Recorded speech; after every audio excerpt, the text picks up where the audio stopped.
Khambhalia police દ્વારા આમ આદમી પાર્ટીના પ્રદેશ અધ્યક્ષ ઈશુદાન ગઢવીની અટકાયત કરવામાં આવી છે। ત્યારે ઈશુદાન ગઢવીની અટકાયત બાદ આમ આદમી પાર્ટીના જે આગેવાન નેતાઓ છે એ ખૂબ ઉગ્ર દેખાઈ રહ્યા છે અને આમ આદમી પાર્ટીના જ ધારાસભ્ય ચેતર વસાવા સહિત અન્ય જે નેતાઓ છે પ્રવીણ રામ ને બધા એ લોકોએ ખૂબ આક્રોશ સાથે આ વિષયને વખોડ્યો છે અને તેને લઈને પ્રતિક્રિયા આપી છે। શું છે સમગ્ર વિગત જાણીએ અહેવાલમાં। જય હિન્દ, BSI ટીવી ન્યૂઝ પર આપની સાથે હું છું નિધિ ગઢવી। આમ આદમી પાર્ટીના જે આગેવાન નેતાઓ છે એમના દ્વારા છેલ્લા કેટલાય દિવસોથી એવા આક્ષેપ કરવામાં આવી રહ્યા હતા કે સ્થાનિક સ્વરાજ્યની જે ચૂંટણી આવી રહી છે એ ચૂંટણીને લઈને ભાજપના ઈશારે પોલીસ જે છે એ ખાસ કરીને સૌરાષ્ટ્રના જે વિવિધ જિલ્લાઓ તેમજ તાલુકાઓ છે ત્યાં આમ આદમી પાર્ટીના જે સ્થાનિક નેતાઓ અને કાર્યકર્તાઓ છે એમના ઘરે પહોંચીને એમની પાસેથી ચૂંટણીને લગતો જે પણ ડેટા છે જબરદસ્તી કઢાવી રહ્યા છે। અને આ બધા આક્ષેપોની વચ્ચે ગઈકાલે જ્યારે ખંભાળિયાની પોલીસ દ્વારા ખંભાળિયાના જે સ્થાનિક આગેવાનો હતા આમ આદમી પાર્ટીના એમની અટકાયત કરવામાં આવી હતી। આ વિષયને લઈને ઈશુદાન ગઢવી ખંભાળિયા પોલીસ સ્ટેશન પહોંચ્યા હતા અને ત્યાં એમના જે આગેવાનોને પોલીસે અટકાયત કરી હતી એમને મળવા માટે ત્યાં પહોંચ્યા હતા। ત્યારે પોલીસ સાથે ઘર્ષણ દરમિયાન ઈશુદાન ગઢવીની પણ ખંભાળિયા પોલીસ દ્વારા અટકાયત કરવામાં આવી હતી। અને હવે આ વિષયને લઈને આમ આદમી પાર્ટીના જે આગેવાનો છે ધારાસભ્ય ચેતર વસાવા અને આમ આદમી પાર્ટીના આગેવાન નેતા એવા પ્રવીણ રામ આ બંને દ્વારા આ જે ઘટના છે ને વખોડવામાં આવી છે ને આ વિષયને લઈને તેમણે શું કહ્યું પહેલા તેમને સાંભળીએ। લો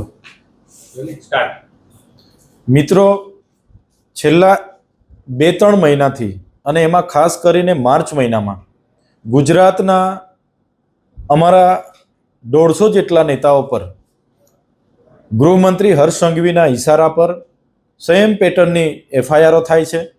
અમને પકડી જવામાં આવે છે, એમને હેરાન પરેશાન કરવામાં આવે છે, એમના મોબાઈલ લેપટોપ જપ્ત કરવામાં આવે છે અને એમને આમ આદમી પાર્ટીમાં ચૂંટણી નહીં લડવાની, કામગીરી નહીં કરવાની અને એવું કંઈ કરશો તો તમારા પર ખોટા રેપ સહિતના ગુનાઓ સહિત કલમો લગાડવાની ધમકીઓ ત્યાંના પોલીસ સ્ટેશનના PI, DYSP અને SP દ્વારા આપવામાં આવે છે। તમે જોયું હશે કે ગઈકાલે સાંજે 5 વાગે ખંભાળિયા ખાતેથી અમારા આમ આદમી પાર્ટીના કાર્યકરોને આ જ પ્રકારે પૂછપરછ કરવા માટે પોલીસ સ્ટેશને લઈ જવામાં આવ્યા। એમના મોબાઈલ, એમનું બધી સામગ્રી જપ્ત કરવામાં આવી। બાદમાં ખોટી FIR કરીને એ લોકોની કસ્ટડી લેવામાં આવી। ત્યારે આજે અમારા ત્યાંના સ્થાનિક અને અમારા ગુજરાતના પ્રદેશ પ્રમુખ ઈશુદાનભાઈ ગઢવી ત્યાં એમની મુલાકાત માટે ગયા અને એમને પૂછ્યું કે ભાઈ કોનો આદેશ છે? ત્યાંના PIએ કીધું કે દેવભૂમિ દ્વારકાના SPનો આદેશ છે। SPને પૂછ્યું કે કોનો આદેશ છે? તો ઉપરથી આદેશ આવ્યો છે ને આમ આદમી પાર્ટીના કાર્યકરો નેતાઓને તાત્કાલિક અસરથી આ પ્રકારે પૂછપરછ માટે બોલાવવા, એમની મિલકત, એમની સંપત્તિ, એમની ગાડી, બધી જ માહિતી મેળવવાનો આદેશ છે। અને એ જ પ્રકારે ઈશુદાનભાઈ ગઢવીએ કીધું કે આ લોકશાહી છે। ત્યારે ઈશુદાનભાઈ ગઢવી પર જ ખોટી FIR કરીને એમને પણ એરેસ્ટ કરવામાં આવ્યા છે, જેની અમે સખત શબ્દોમાં નિંદા કરીએ છીએ અને ગુજરાતના ખેડૂતો તમામ વર્ગના લોકોને કહેવા માંગીએ છીએ કે આ ગુજરાતની અસ્મિતાનો સવાલ છે। ગુજરાતના જે લોકશાહી ખતમ કરવાની જે હર્ષ સંઘવી જે પ્રયાસ કરી રહ્યા છે, સંવિધાનને ખતમ કરવા, લોકશાહીને ખતમ કરવાનો પ્રયાસ કરી રહ્યા છે, એક ઉત્તમ નમૂનો છે। ત્યારે આપણે સૌ સાથે રહીને આ તાનાશાહી સરકાર સામે એમણે જે ઘોષિત કરેલી ઇમરજન્સી સામે કઈ રીતના આવનારા દિવસોમાં લડી શકાય એ માટે બધાએ તૈયાર રહેવું પડશે।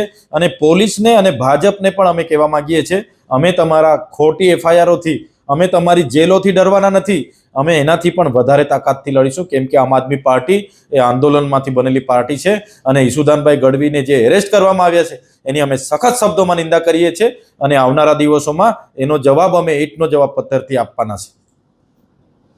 નમસ્કાર મિત્રો, તાજેતરમાં સમાચાર મળી રહ્યા છે કે આમ આદમી પાર્ટીના પ્રદેશ અધ્યક્ષ માનનીય ઈશુદાનભાઈ ગઢવી ખંભાળિયા પોલીસ સ્ટેશનમાં રજૂઆત કરવા ગયા અને એમને ગિરફ્તાર કરી લેવામાં આવ્યા છે।